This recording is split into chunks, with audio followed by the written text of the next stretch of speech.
Donc je suis vraiment heureuse de pouvoir rendre mon témoignage ce soir et surtout de rendre toute la gloire à Dieu. J'aimerais pouvoir vous parler de ce que Dieu a fait dans ma vie et plus particulièrement de la stabilité que Jésus m'a apportée. Pour vous faire un court résumé, j'ai grandi dans une famille où je n'ai jamais manqué de rien.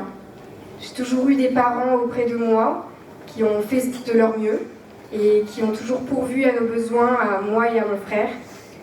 Mais comme on dit souvent, les parents font des enfants, mais ils ne font pas leur cœur. Et moi, mon cœur, il manquait de beaucoup de choses. Et j'avais un vide en moi qui grandissait en même temps que je grandissais, et j'avais des questions qui restaient sans réponse. Et un jour, on m'a parlé de Jésus. Et à ce moment-là, c'est comme si c'était plus fort que moi. J'avais envie de croire à ce Dieu qu'on me disait être vivant, mais en même temps, c'était comme si j'avais envie de mettre à l'épreuve ce Dieu. On me disait qu'il était vivant, qu'il a donné ma vie pour moi sur la croix, qu'il a pardonné mes péchés, qu'il ne me condamne plus. Et j'avais besoin de, quelque part, comme le mettre à l'épreuve et de voir si c'était vrai.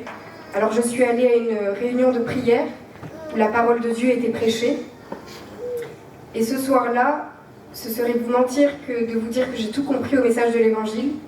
Je n'ai pas tout compris, mais j'ai compris l'essentiel.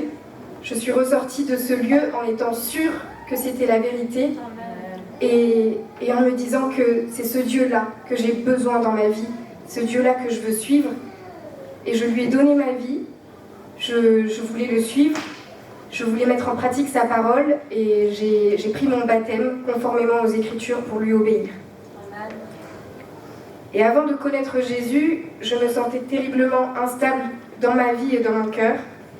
Et comme tout le monde, j'avais ma propre façon de penser, je marchais selon ma propre voie et j'avais, comme on dit, mes principes et mes valeurs. Mais on le sait que nos principes et nos valeurs sont très influencés par le monde dans lequel on vit et qui nous entoure. Et je savais que ce monde n'avait rien à me donner. Mais j'essayais de grandir comme je pouvais, comme je comprenais. Mais quand j'essayais d'avoir un regard extérieur sur ma vie, j'étais déçue du résultat, j'étais déçue de moi-même, de mes propres actions, et j'étais déçue des gens aussi. Mais ce soir-là, quand j'ai entendu la parole de Dieu, j'ai compris que cette parole, c'était le fondement, le rocher sur lequel je pouvais m'appuyer. Et cette parole, elle m'a donné une véritable espérance. Je sais que je suis sauvée, que Jésus m'a sauvée, l'espérance de mon salut. Je sais où je vais maintenant. Elle m'a donné aussi cette parole une véritable raison de vivre.